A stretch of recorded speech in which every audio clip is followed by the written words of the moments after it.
बाटो चाहिँ एकदमै अप्ठ्यारो लास्टै अप्ठ्यारो छ हैन। यहाँ देख्न सक्नुहुन्छ तपाईहरु एकदम अफ रोडिङ छ बाइक चाहिँ आउन सक्छ स्कुटीहरु चाहिँ तपाईहरु लिएर नआउनु होला किनकि एकदमै देख्न सक्नुहुन्छ बाटो यस्तो छ।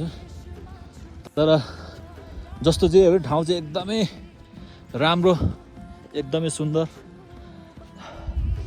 लालीगुराँसको राजधानी तिनजुरे तल पनि छ तर मान्छेहरु तल चाहिँ तिनजुरे भनेर नै बस्दै तर खासमा तिनजुरे भनेको चाहिँ यही हो।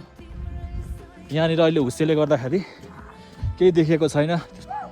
यहाँ तीनटा जुरो पहाडको जुरो भएको ठाउँ छ अरे यहाँनिर कहाँनिर अहिले हुस्सेले गर्दा चाहिँ देखेको छैन। खासमा तिनजुरे भनेको चाहिँ यही हो। देख्न सक्नु बाटो चाहिँ एकदमै अप्ठ्यारो छ हिँड्न एकदमै गाह्रो हुन्छ। यहाँ देख्न सक्नुहुन्छ सबै लालीगुराँस मात्र छ यहाँनिर। तर तपाईहरु यहाँ आइसकेपछि चाहिँ तपाईहरुलाई स्वर्गको अनुभूति चाहिँ हुनेछ तपाईहरुलाई। तिनजुरे ट्रेकिङ अब सुरु भयो यहाँबाट। तीनटा जुरो भएको ठाउँ चाहिँ अब हामी जाँदैछौँ। यहाँ हाम्रो साथीहरु छ। हाम्रो एकजना साथी हाम्रो बुद्धे राजवंशी यता हाम्रो हिलेमा अहिले यस्तो नगर न मेरो साथी रघु धिमाल अब प्राइभेसी उसको अब आफ्नो ठाउँमा छ हैन म अरु कुरा खोलिन। अनि हाम्रो अर्को साथी हुनुहुन्छ खोइ यता हेर न हौ हाम्रो यता राकेश राजवंशी। अनि हाम्रो अर्को साथी हुनुहुन्छ एकजना मेरो भाइ सन्तवीर तामाङ। हेलो हेलो हामी यसरी गीत बजाउँदै नाच्दै हामी त झापाबाट हिँड्दै छौं। आएको यिनीहरूले आज हामीलाई घुमाउँदै छ। 3010 मिटरको उचाइमा हामी पुग्छौं तिनजुरे जहाँ समुद्री सतहदेखि 3010 मिटरको उचाइ।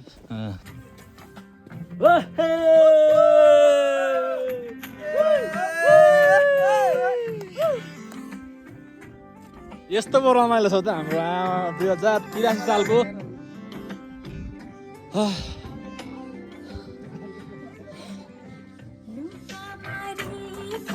चस्मालाई चेरे थियो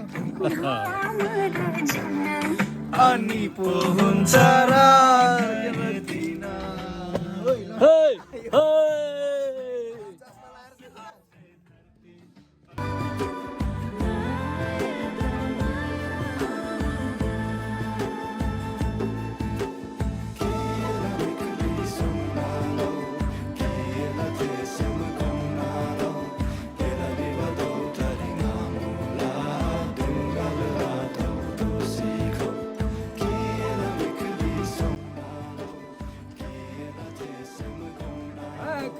सपना केसरी वन मान्छे हामीले देखेको छौँ यहाँनिर। वन मान्छे यहाँनिर हिँड्दै थियो वन मान्छे। यहाँ वन मान्छे देख्न सक्नुहुन्छ तपाईँ। वन मान्छे हिँड्दै हुनुहुन्छ यहाँ हेर्नुहोस् यस्तो चिजमा वन मान्छेहरू बस्दो रहेछ। के चाहिँ खान्छ यो वन मान्छेले यहाँ देख्न सक्नुहुन्छ तपाईँहरू। गाइस वन मान्छेले चस्मा लगाउँदो रहेछ। वन मान्छे होइन म राउटे जाति हो दाजु। राउटे हो हजुर। ए यहाँ के छ त राउटेहरूको सङ्ख्या छ यहाँनिर? सङ्ख्या चाहिँ एकदम कम्ती छ दाजु। यहाँ सरकारले अलिकति हामीलाई भत्ता उपलब्ध गराइदिए हो हुन्थ्यो अलिकति। कस्तो किन चाहियो तिमीलाई भत्ता चाहिँ? यहाँ जङ्गलमा भत्ता चाहिँ किन चाहियो होइन?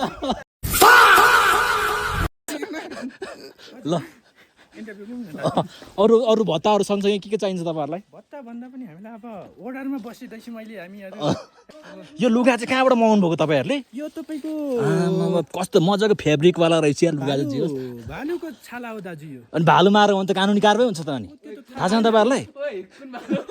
भालु पनि कुन भालु मार्नुभयो तपाईँहरूले? हामीलाई थाहा भएन है।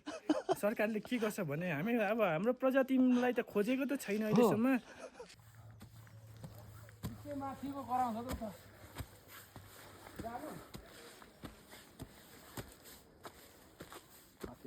फाइनली गाइस हामी अहिले तिनजुरेको एउटा जुरेमा चाहिँ आइपुग्यौँ। यो एउटा ठाउँ हो। यो चाहिँ 3010 मिटर 3010 मिटर छ। हामी अहिले यत्रो उचाइमा चाहिँ छौँ। हुस्सेले गर्दा 848 छ तर हामी 3000 मिटर। ल डिटेल्समा भनिदिनुहोस् त सन्तवीरजी के अरे?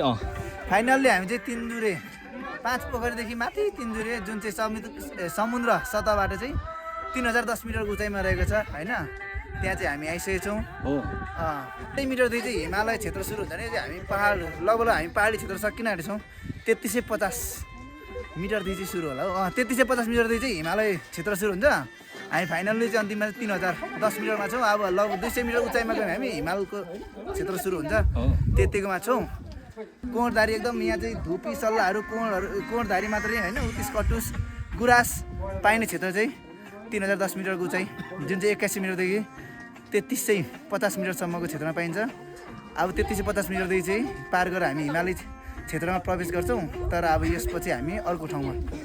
ल यति भन्दै सम्पूर्ण जानकारी चाहिँ हाम्रो सन्तवीर तामाङले दिइसक्नु भएको छ र अरू पनि यस्तै रोमणीय दृश्यहरू चाहिँ हामी देखाउँदै जानेछौँ। तर हुस्सेले गर्दा चाहिँ लास्टै केही त्यस्तो देख्न पाएको छैन।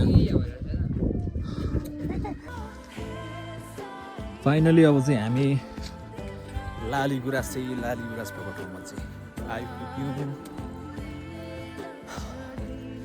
लाली गुराँस भनेको यही हो लाली गुराँस।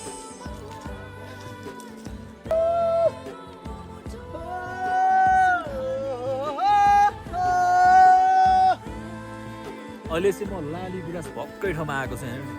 हातमा लाली गुराँस, तर म चुडाउँदिनँ, बङ्गाली भए पनि आयो। जरिमाना लाग्छ क्या। एउटा टिपेको कति जरिमाना लाग्छ अरे? 2500 मात्र अरे। यहाँ हाम्रो 2500 साथीले भनिसक्यो, तर यसरी टिप्नु पनि हुँदैन।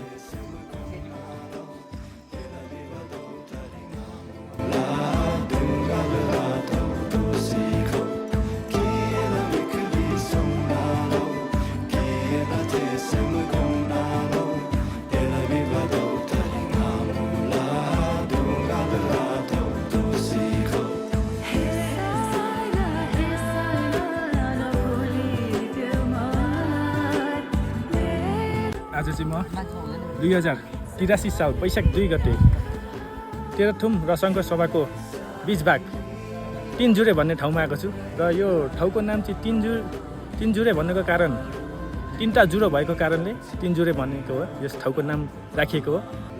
र नेपालभरिमा 32 प्रजातिको लाली गुराँस पाइन्छ, तर यहाँनिर चाहिँ 28 प्रजाति छ। र यो सबै पहाड चाहिँ लाली गुराँसको वन जङ्गलले ढाकिएको छ। लगायत तपाईँहरू पनि यो ठाउँमा घुम्न आउनु होला है। यस्तो ठाउँ नछुटाउनु होला, एकदम रमणीय छ यो ठाउँ। र बाँकी कुरो यसमा अब निकै पौराणिक कथाहरू पनि यस ठाउँमा धेरै कुरोहरू लुकेको छ। र यस ठाउँको अब केही जानकारी म चाहिँ यहीँको स्थानीयहरूसँग लिन्छु पछितिर है।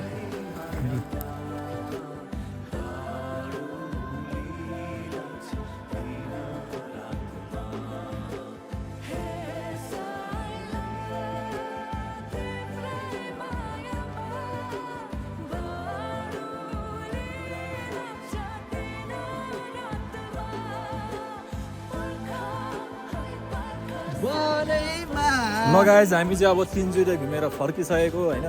तपाईँहरू पनि आउन चाहनुहुन्छ भने चाहिँ कति गतेसम्म फुल फुल्छ अरे सन्तवीरजी भनिदिनु वैशाख पऱ्यो। 15 गतेसम्म लगभग यो पर्यटकहरू आइरहन्छ। वैशाख 15सम्म चाहिँ वैशाख 15सम्म चाहिँ सुनिहाल्नु भयो।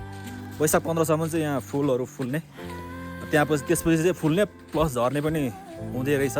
त्यसैले गर्दाखेरि तपाईँहरू चाहिँ वैशाख 15 भित्रमा चाहिँ आउँदाखेरि चाहिँ एकदमै राम्रो दृश्यहरू तपाईँहरू देख्न पाउनु सक्नुहुनेछ। यो सबै लाली गुराँसकै बोटहरू हो। ल एकदम राम्रो छ, तर बेला बेला हुस्से पनि आउँछ। त्यसले गर्दाखेरि चाहिँ अलिकति सिनहरू अलिकति तपाईँले भने जस्तो नहोला। तर पनि फेरि एकछिनमा फेरि घाम लाग्ने र हुस्से आउने चाहिँ त्यो क्रम जारी भइबस्छ।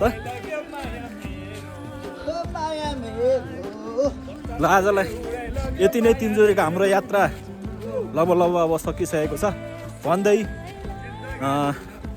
यो 2083 सालको तपाईँहरू सम्पूर्णलाई शुभकामना सँगसँगै तपाईँहरूको आगामी दिनहरू एकदमै राम्रो होस् भन्ने सबैमा शुभकामना छ भन्दै हामी तपाईँहरू माझबाट बिदा हुन चाहन्छौँ। Bye bye, see you.